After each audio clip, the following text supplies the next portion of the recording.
Chair recognizes Mr. Higgins for 5 minutes. Thank you, Mr. Chairman. We knew there'd be fraud because fraud is always connected to money. I supported the CARES Act.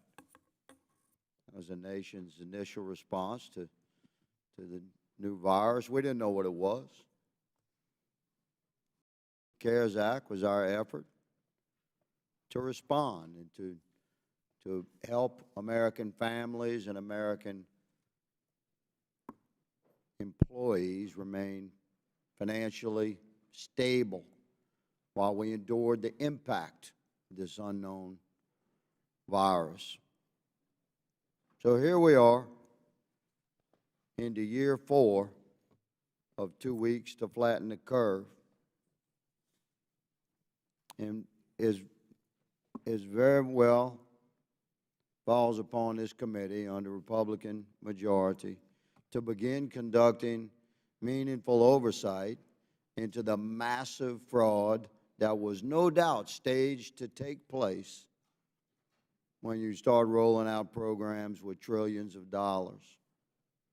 Some estimates as high as $7 trillion, the total economic commitment from the United States of America, American treasure, $7 trillion. That's 7,000 billion. It's 140 billion per sovereign state. There's an average of 62 counties per state. That's over 2 billion per county. I would argue that Americans across the country in local and state government would say they'd have done much better if every county could have received $2.2 billion in the form of a block grant. Of course, there was going to be massive fraud with programs like this, but what we expected was not the absence of fraud. What Americans expected is the presence of accountability and criminal prosecution. And that's what that accountability is what this Republican-controlled oversight committee is going to deliver. We know fraud is not born in the mechanisms of man. Fraud is born in the heart of man. It's to be anticipated.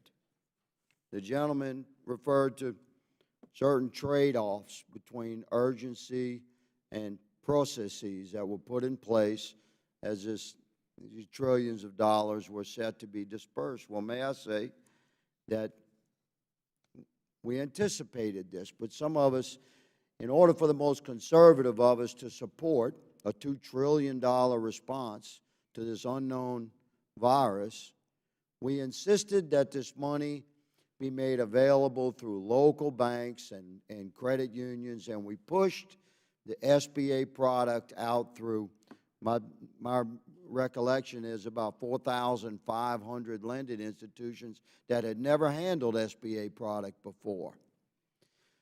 We wanted and we insisted that regular Americans would be able to communicate directly with the bankers they knew to access this assistance. So we knew it was ripe for fraud, but we expected criminal investigations to take place, and we expected people to be put in jail.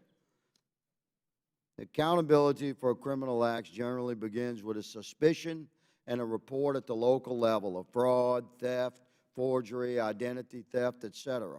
That leads to an investigation, should lead to an arrest, should lead to prosecution, should lead to conviction and incarceration. May I say, America would be just fine had we witnessed that kind of accountability. But it has to be pushed out of congressional investigations. That hasn't happened for the last 3 years. It will happen now. Director Smith, sir, specifically regarding investigations, that it's understandable that the most massive cases will be prioritized, millions and millions of dollars, but according to my research, the vast amount of fraud that we have witnessed is